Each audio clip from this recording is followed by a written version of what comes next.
No! Hello, and welcome back to the channel. In this video I'm going to be building a podracer out of some junk I bought at the store and some other stuff I found in the garage.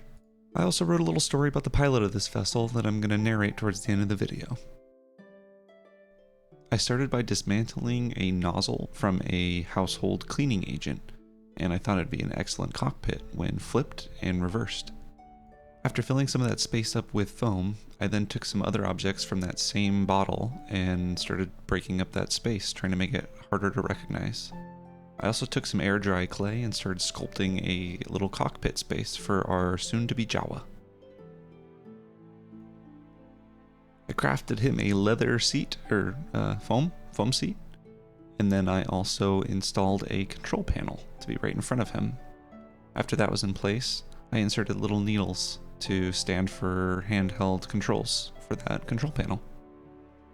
I love the idea that the Jawa stands in the cockpit to race the podracer. He doesn't sit because he's a little too short, or maybe he hasn't worked on that engineering yet, but I even went so far as to raise the pins that you see there to his hands once he was in position.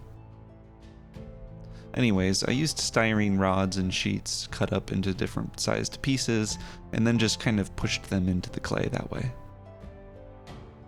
For the bulk of the engines, I used some bells that I pried apart, a couple of these weird can things. I also found some scraps from old toy cars that I ripped apart, and then used piping nozzles.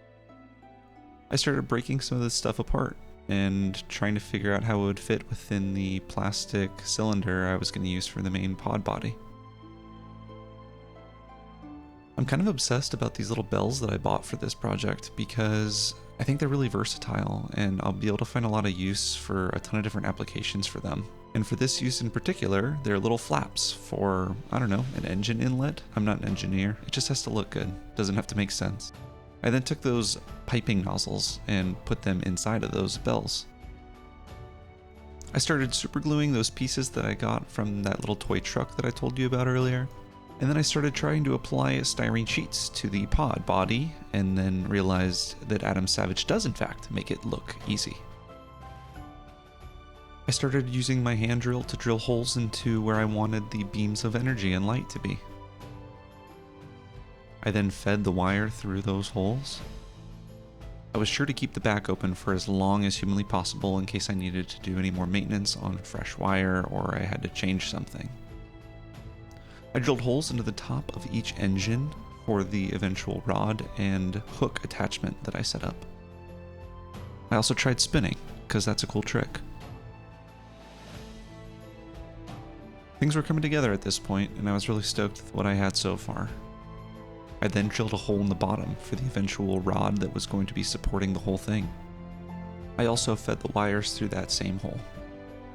I wanted to make sure that everything was lining up and looked okay, and that the pod wasn't way too high above the engines. I wanted it to be above it, but not like towering above it.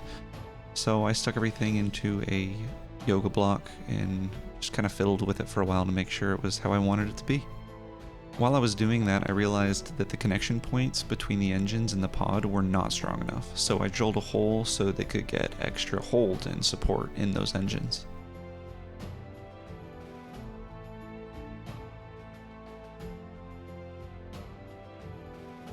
To break up the cylindrical shape of the actual engines, I cut styrene rods, the half circle type, and then started supergluing them to the main body of the piece. I did them kind of asymmetrical because I wanted an asymmetrical look for this pod since Jawa was making it. He doesn't care about symmetry. He cares about speed, performance. Anyways, I found these cool little nut things that came with these guitar strings that this guy at Guitar Center was friendly enough to give me for free, the discarded strings. And I kind of wound them and routed them through their own little nuts.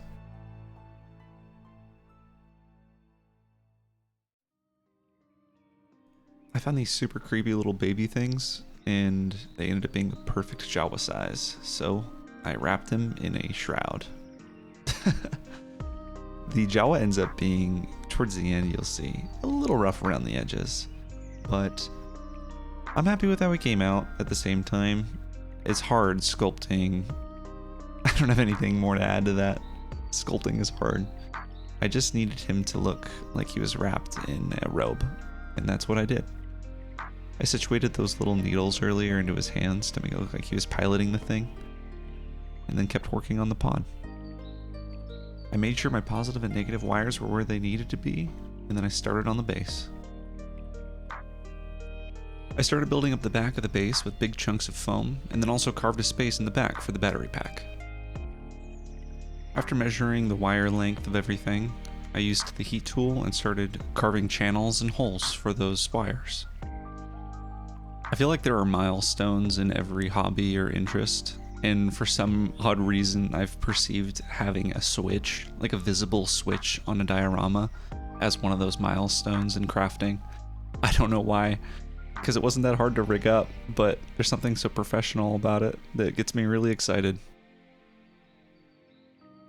I took these plaster rocks that I made from the molds that you see, cleaned up a little, and then started applying them to the foam.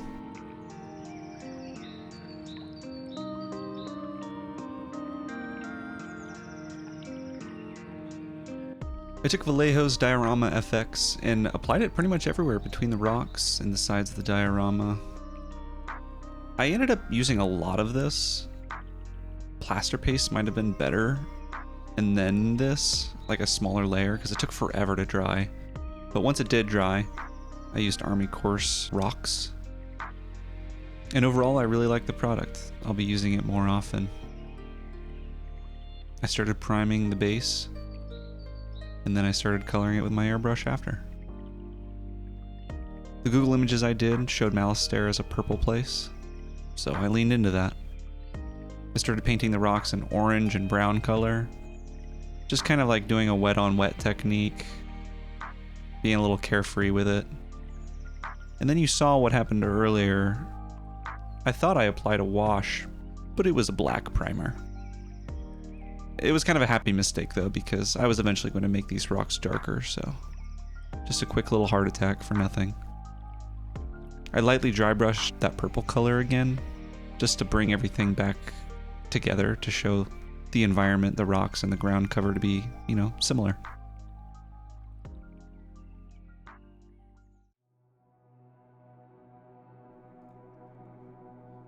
In the most neglected corner of the cheapest speeder shop on Malastare, Niltuk hovered over a piece of junk, mumbling to himself.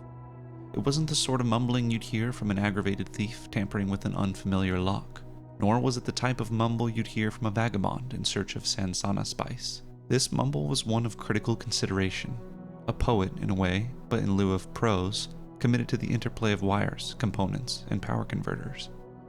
The Jawa took a step back from his work. He mumbled once more, then approached a pair of couplings with a wrench. The market airspace above the shop buzzed with the errands of usual mid-rim buyers and sellers. A ship approached, screeching with a pronounced, ghastly grinding of ramshackle engineering that only Jawas could conjure. Niltuk snapped his head upwards, pausing his work. He searched between the openings of a nearby vent for familiar markings on the hull, any indicator that his clan caught up with him. But the monstrosity came and went in a moment. Niltuk shook his head, cursed, and continued his work. It is not common for a Jawa to be renting out a space in secret, let alone make like a bandit, or Jawa, as it were, with their own clan's most expensive engine parts. The day they met, Mackley Salar understood the words stolen, wanted, pod, hungry, and after considering if this was an elaborate Jawa ruse to clean him out, decided to take a chance on Niltuk. The frantic desperation to get off the streets before being seen was what really convinced Mackley Salar the little guy needed help. Mackley agreed to have him in his shop as long as his prized antique garbage didn't also go missing.